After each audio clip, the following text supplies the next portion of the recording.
Hi everyone. So for this next video, we're going to go ahead and we're going to go through the practice problems from data visualization part 1. So let's go ahead and let's open up our copy of RStudio. And just as before, we're just going to go ahead and we're going to go ahead and load our data. Same as always, just go ahead and make sure that's opened up, just like we've been working on.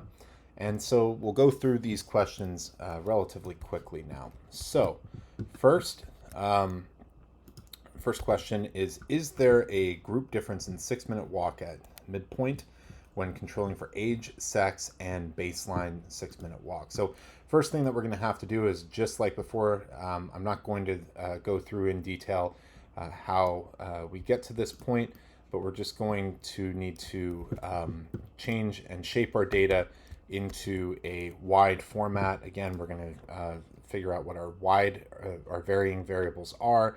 In this case, 6-minute walk test and ADAS-Cog.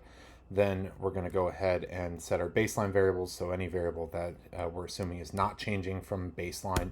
And then we're just going to time vary, create 3 different data sets for each time point for the variables that we're assuming are time varying. And then we're going to go ahead and combine those all together into a single data set that we've labeled y.data. And as you can see, ADAS-Cog.1 is baseline, meters walk.1 is baseline, then .2 and .3 would be midpoint and final. Okay, so in terms of being able to identify whether there is a group difference in 6-minute walk at midpoint when controlling for age, sex, and baseline 6-minute walk, we would go ahead, and the way that we would do this is it would be meters walk.2, since that's our midpoint. We would get group, which is our dependent variable of interest, and these are our covariates of age, sex, and then baseline 6-minute walk test. And this is just using the y.data set. So you can either label it just comma y.data, or you could put in data equals y.data, and it would lead to the same result. And so from here, if we just run the ANOVA table, we can see that no, there's not a significant group difference at midpoint between groups when we control for age, sex, and 6-minute walk test at baseline. All right, so next up, we're going to go ahead and we are going to try and figure out what the estimated marginal means are for each group at midpoint for the above model. And so to do this, we would just use that lsmeans command, wherein we would call the regression that we were running, or the ANOVA that we were running, and then we would just call out group, because that's what the lsmeans is that we're looking for, the estimated marginal means we want. And so from here, we can see that the intervention group is getting about 367 meters walked in that 6-minute time frame, while the control group is getting 304 meters walked in that same time frame. So for question number 3, that's asking what is the estimated mean difference between groups for this model at midpoint. Well, one way that we could do this is obviously 367 minus 304.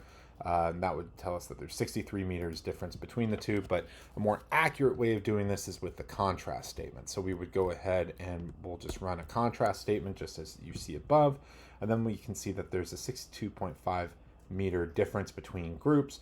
And while that's not a significant difference, it does suggest that the intervention group is trending to do better on 6-minute walk test at midpoint than the control group.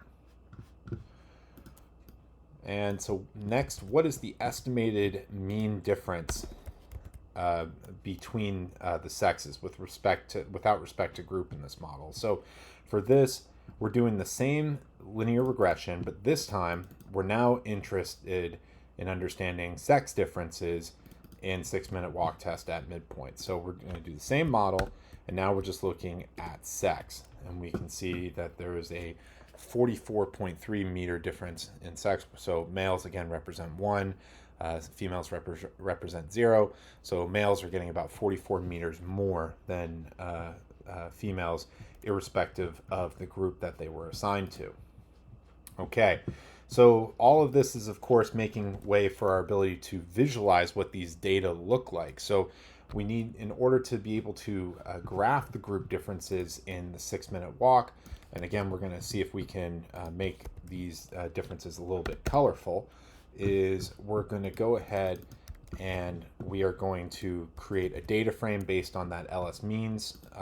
We will then have to make that data frame into something that we can use for ggplot, and then we will just create a ggplot bar plot graph wherein we're taking that data frame, and then we have x as our x-axis is the group, and then we're going to fill the bar plot with the group of interest. So in this way we can actually run a bar plot graph, and now we have different colors for different groups. So if we didn't have that fill command in here, this would be in black and white, but as soon as I put that fill command in, then all of a sudden it becomes a color graph.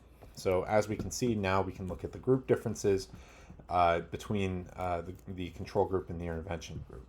And so just as as we talked about, and as all the examples show within the data and the code that I provided for the previous previous module, there's a number of different ways that we can make this graph a heck of a lot nicer to look at. We won't go into those for right now, but ggplot is an amazing tool for visualizing your data, and it's something that I highly encourage you to spend some time exploring on your own. And so with that being said, we're going to move into our final module now, wherein we'll talk about using ggplot to do a linear regression graph as well. So thus far we've talked about using this for ANOVA and plotting group differences, but now we're going to talk about correlational plots as well, wherein we're controlling for multiple variables within our analyses.